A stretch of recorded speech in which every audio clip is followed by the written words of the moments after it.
guys, welcome back to the channel. So today we're going to walk you through step by step on how to remove and replace a damaged header above an existing front entry door. We'll walk you through it, but before we do that, come take a look at all the different tools that we need in order to make this happen. So you can tell here we've got a full truckload of tools, some of which we may need, some of which we might not, but you never know, right? So you can look here, we got a pair of sawhorses to load materials. We've got a compressor, ladders, bags. We've got our structural wood header that we're going to use to replace. This right here, guys, is full of tools. Drills, sawzall, reciprocating saw, circular saw. So you get the idea. We're going to show you exactly how to carefully and strategically remove a water damaged header, install a new one. Come on, it'll be fun. Okay, so we're here at the project, and as you can see behind me, we have a door opening. And if you notice, up on the top left corner of this door opening, we've got water damage.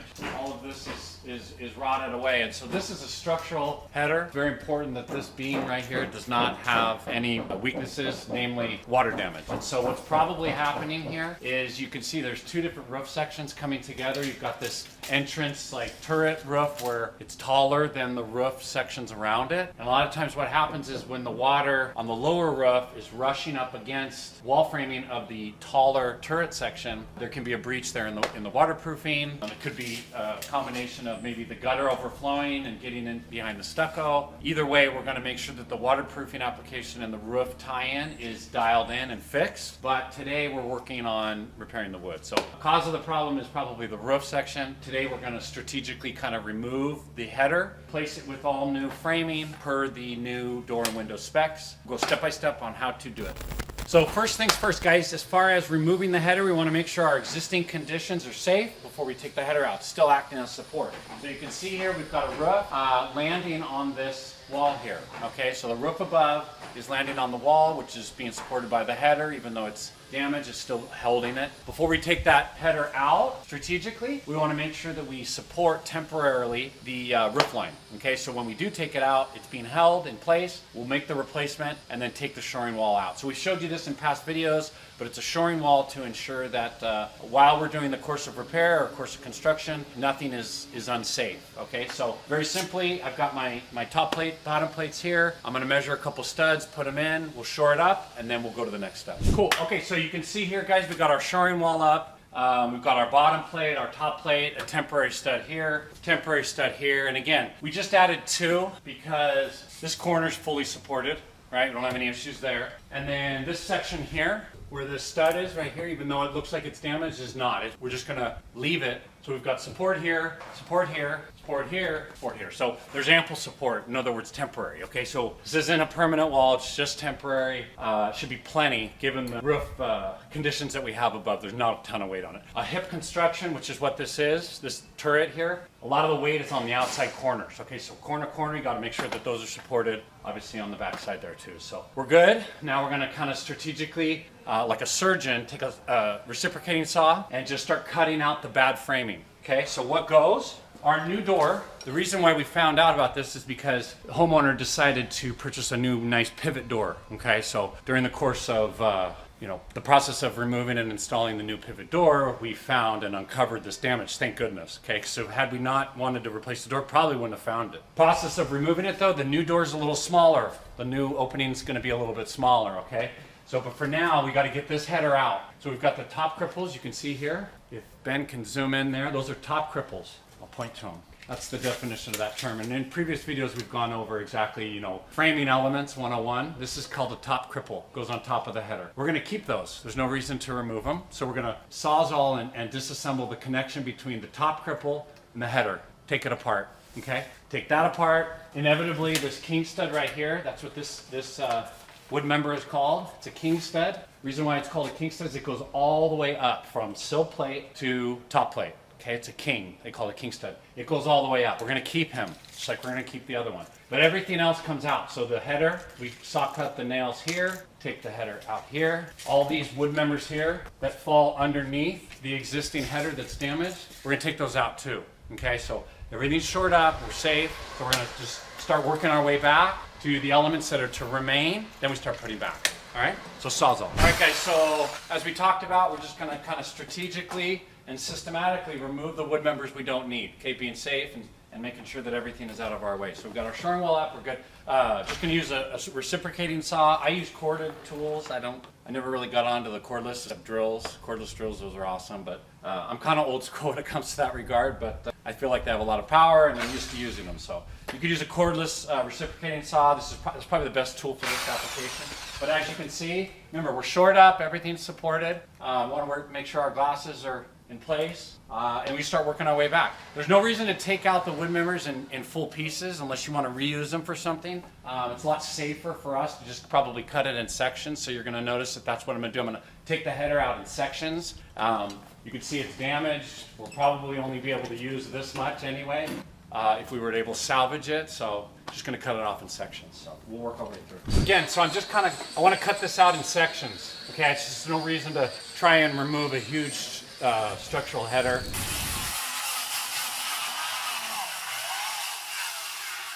All right, guys, so you can see up here at the very top, the old application had a couple light fixtures. We had our electrician safely remove them. You can see there's wire nuts on them.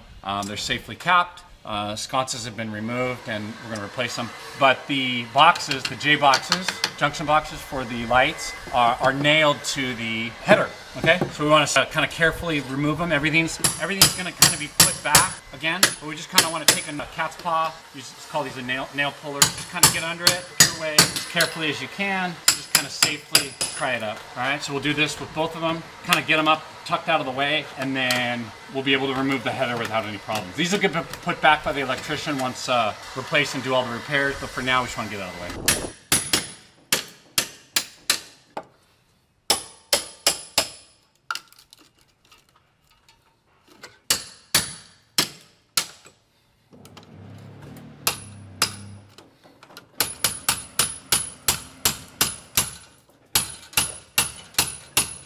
All right, guys, so you can see I carefully removed the junction boxes. They're all safely capped with wire nuts. I just put them back here. My electrician's gonna take care of that as soon as we're done. So everything's safe, everything's out of the way. Situations like that where you come across wiring, just be careful, right? Because you always wanna be thinking, just like structurally, we wanna make sure that we're accounting for electrical, any plumbing that you uncover, you just wanna be careful. So now I'm gonna finish cutting off. There's nails that go in from these top cripples we talked about down into the header. You can see right here, there's nails. I wanna relieve that connection there so that when I take the header out, it's not being held up by anything. So I'll just come through and cut them.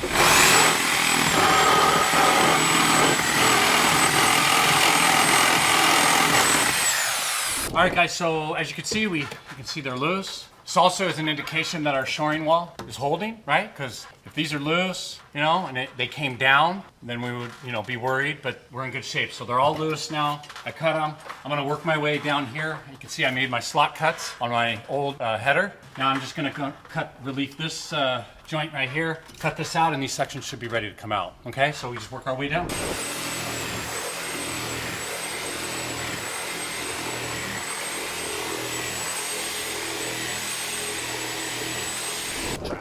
Trash. See how bad the water got in here and caused, you know, I'm not a mold expert by any stretch of the imagination, but to me that looks like some sort of mold there. So it's good that we're replacing it. Homeowner was we were in the process of doing a pretty substantial remodel, and so the part of the front door renovation or removal and replace kind of opened this can of worms up. So okay, so I cut that out. We should be loose here. I'll knock that out. Start taking it out in sections. This is all that filler content. I like to work smart, not hard. Just kidding, just kidding. I do like to work hard. Okay, so you can see here, this is our king stud. It looks like there's damage here, but it's not. It's more superficial than anything. We inspected it, it's structurally intact, so we're good. So this is gonna remain, this king stud. Everything else goes. So we'll fill it in and make sure it's nice. Water damage, not good. Okay, so as you can see here, guys, we have an existing situation here. We have a stem wall, this is concrete, stem wall. Then we got our sill plate for our existing wall, and then it jumps down and is fastened here. We're gonna leave this in play. We don't need to take it apart. There's no reason to disassemble it. Same thing here, I'll take this out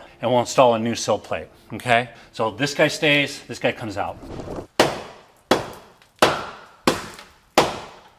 Sledgehammer would be great right now.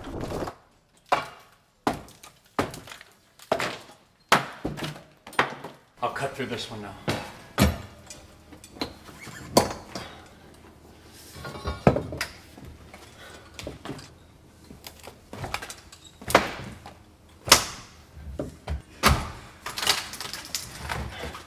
right, guys, so we got the beam out in all those sections. You can see now what's left behind is kind of what we wanted, right? So we want our top cripples to stay. They did. And now we've got a drop, a soffit drop here. We'll just cut these nails off, grind these nails off to make sure that it's all, cleaned up and ready to go. Make sure that all of our miscellaneous framing is out of the way. We'll sweep everything up real good, get a nice clean working surface to start back up again, and then we're working on putting back, which is the name of the game here. So I'm just gonna take a grinder. Okay, you can pick one of these up at your local hardware store. This is one of the few tools that I like to use quite a bit.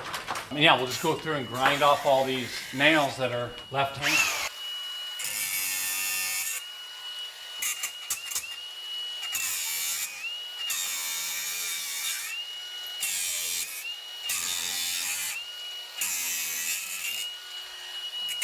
All right, guys, so as you can see, we're starting to clean up the section, get all the trash out of the way. Anytime you're dealing with an existing situation, especially, concrete, it's been here for a while, it's uneven, right? And so depending on how good the quality was when it was done originally, you may have to edit it. And so in this situation here, our new door is a little smaller than the existing opening was. So we need to fill this in with framing, with new framing. But in order to do that, I've got to kind of chip out and clean up some of this unevenness so that I can run my new framing over. So it's not uncommon to have to do this, but you just want to make sure whatever you're putting your new framing down on is stable and even and flat. The other piece I wanted to talk to you guys about real quick is on one of these door applications, you can see if this is our new threshold, right? You can see the difference between the bottom of the threshold and the surface adjacent to it is really only about 3/4 of an inch. So before we install our door, we're gonna have a custom sheet metal pan made to go underneath the door sill itself. It'll fasten to the concrete and it'll lap down onto this lip here on this edge of this foundation line,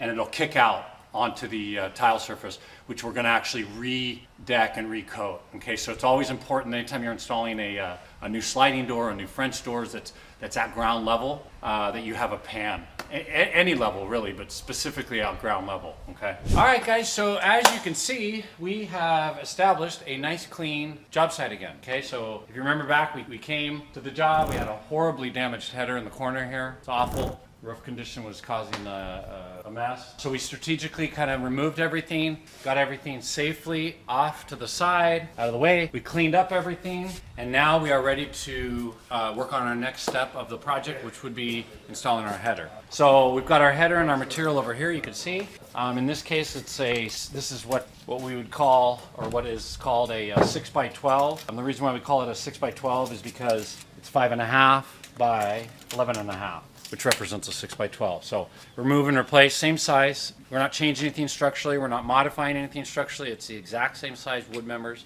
So we're going to measure it end to end, cut it, get it ready, and then we're going to install it. So I'll enlist a couple of the helpers over here to help us install it because it's so big and strong, but that's the next step. Okay, so we've talked about it in past videos before. All natural or all real wood has a natural curve to it, call it a crown. In this case, it's important specifically for structural headers, structural wood members that go above door openings or that are holding up roof lines, etc. Very important that we establish and mark the crown, the natural curvature of the wood, and we want that facing up. Okay, so just a quick refresh on how to do that. Kind of put your lumber down on its side, and then you just kind of look down it on the edge here, right on the edge, and you see it's very subtle. Some of them have more than others, but this lumber here has a natural, very, very subtle curve. So this one is curved this way, this one's curved this way, so it's going that way, even though it's subtle. So I'm gonna mark, so I don't get confused, or we get confused when we install. This is up, so the crown is up. You want the crown to be facing up, so that over time, right, gravity eventually will settle that crown. If it's flipped the other way and the crown's upside down, it's just gonna continue to get worse. Create a problem with your door installation. Sometimes windows don't work. It's just always important to make sure that your crown's facing up. Before we cut our big header beams and stuff like that, we want to make sure that our ends are good. We're not just pulling our tape and then, when we go to install it, sometimes these ends here are crooked. They cut them at the mill, and sometimes they don't care and they're not very straight. So in this case, we'll just kind of square it up and just see how straight it is. In this case, it's not too bad. I check both ways, right? So we check that way, looks like it's good. And then I run it through this way. A lot of times you'll see that the cuts are on an angle. So in this case, this side's good. Care about that side. We're gonna pull our tape.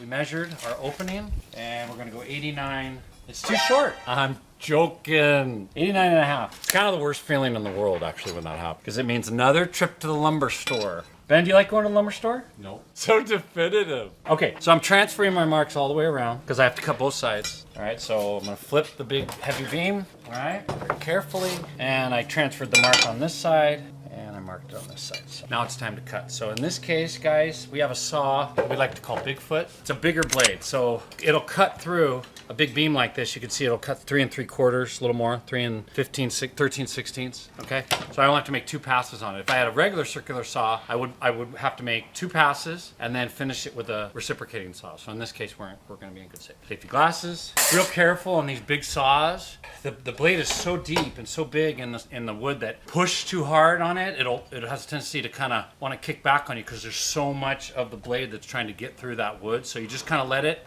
kind of guide you, let it do its thing. Don't force it. Had it happen before where it's very dangerous and it'll kind of come back on you. Isn't that right, Ben? Absolutely.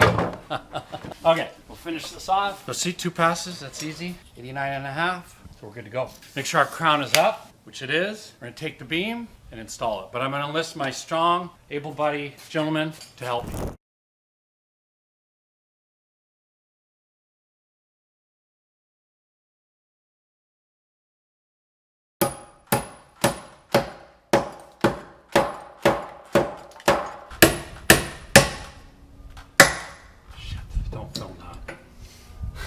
Alright guys, so as you can see, we've got our header in, okay? We've fastened it. We're gonna add a couple more nails. Okay, we nailed our top cripples down to our new header. So cripples down to the header, back there. You can see here, we're temped in place. We're gonna nail this off a little bit better. So the header has been replaced. That's kind of the hardest part of the whole deal. Now we're going to measure our trimmers, okay? If you look back on previous videos, we've got basic, framing elements 101 and trimmers, okay? So a trimmer is a wood member that goes directly under a support header, okay? So in this case, we're going to add a trimmer here, and it goes directly underneath our header, okay? So in this case, it's 97 3/8. I'm going to cut it, measure it, cut it, put it in, and do the same thing on that side. In this case, I'm going to check for my crown to be out, so it's covered with the stucco, so my crown is going to be facing the exterior. In this case, trimmer's tight.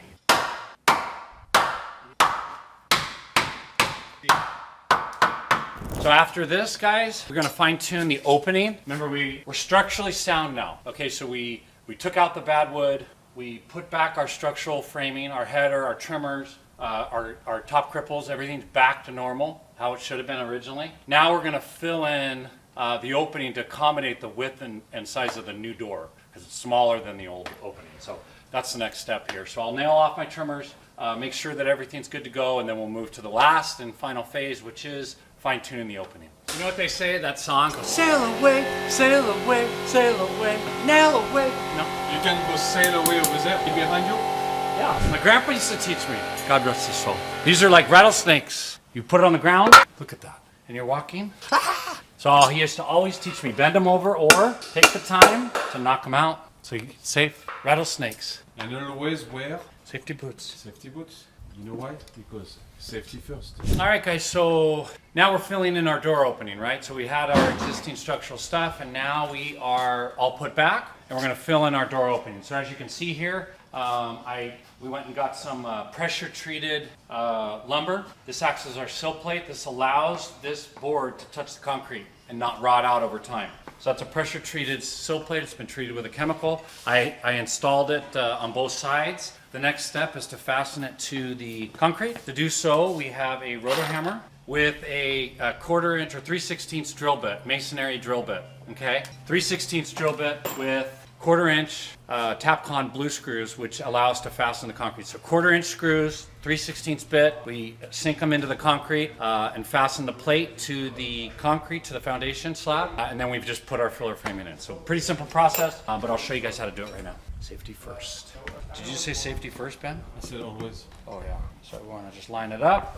I kind of put my foot on it so it doesn't move around too much. We're gonna do 2 of these. I stay a little bit back from the edge, right? There's no reason to get super close to it. I ream it out a little bit so that any of that concrete crap doesn't get in there and prevent me from being able to install. It's good. One done. One more. If you don't ream it out like that, a lot of times when you go to install your screw, you hit a lot of resistance and it's just kind of a battle. So I just try to ream it out as best I can. This is a good little drill, Ben, for real. I love this. Do the same thing on the other. So here we'll put 2 in, you know, 2 more, maybe 6, depending on, you know, necessity, but I've marked where I want it to go. I lined it up with the existing wall conditions. Okay, so I'll just put my foot down, right? Kind of set it in place, stay back a little bit. Grab some screws, fasten them. That might have stripped. Oh, all right, do 2 more here. Remember, this is just filler framing, right? So it's not structural really in nature. It is going to be holding up the door, or keeping the door opening in place, but as far as holding up the structure of the house, not really doing a whole lot. Cool. All right, guys, so you can see we fastened our sill plates with our pressure treated wood. Now the next step, we did on both sides, the next step is to measure our trimmers, okay? These are just floating trimmers to fine tune the door opening, okay? Yeah, so as you can see, our measurements are a little bit different. A lot of that has to do with this header went back in tight. It's close to level, it's not absolutely perfect. The slab is also off, the concrete, the foundation slab. So you're dealing with existing conditions. We like to leave a bigger opening than necessary. So if the door is calling for a 60 by 96 rough opening, 96 inches in this case, we like to give a little bit. We can always bring it in later, do some sill correcting when the door goes to be installed, but it's a lot harder to make the opening bigger once you install these elements. It's a lot easier to just move to fill everything in. So that's why we leave everything big. The sill's out, header's not perfectly level, but that's okay. It'll be fine when it's all done. So typically our stud layout's 16 inches on center for drywall. So in this case, it's 16, 17 inches, so it's a little bit over. It's okay to go to overspan a little bit. I know the drywaller's probably not going to be stoked on it, but he's going to cut the drywall here. He's going to install a section, most likely the drywaller. Okay, he's not going to take this all out, most likely. Probably going to cut a piece out because it's not in the best condition. Yeah. Right? So we'll take it back. You can see we've already made a line on the inside here. The drywall comes out. It's not larger than a 4-foot piece, so it's okay to go under or over on this one. But typically 16 inches on center. That's what we want. I will block this. Can't wait to see it. I figured that you were really excited to see that. Now I'm gonna do the same thing on this side. All right, guys, so here we are at the job. We're all done and wrapped up, but before I walk you through step by step how the process went, this is the beautiful view that we get to hang out with and work at. So what a blessing. We are so grateful to live in this beautiful area of California and share this with you guys. But let's go look at our door now. So if you remember, back when we first started, we had a door that had a lot of rot and damage in it, okay? We put a shoring wall in, we strategically started cutting and demoing out the bad wood, right? We threw everything off to the side, we installed our new double trimmers, and we nailed everything off and made sure that it's ready for the new door. Key component here before we install our new door, which unfortunately we're not gonna be able to show you in this video, is before we install it, we wanna make sure we install a nice custom-made drip pan that goes under our door sill, flashes down, and protects water elements and moisture and debris from coming into the house. Otherwise, that's the video, how to remove and replace a damaged structural wood header in very simple, easy steps. If you liked the video, please let us know, subscribe. We love your guys' feedback, and we're grateful for all of you. Bye for now.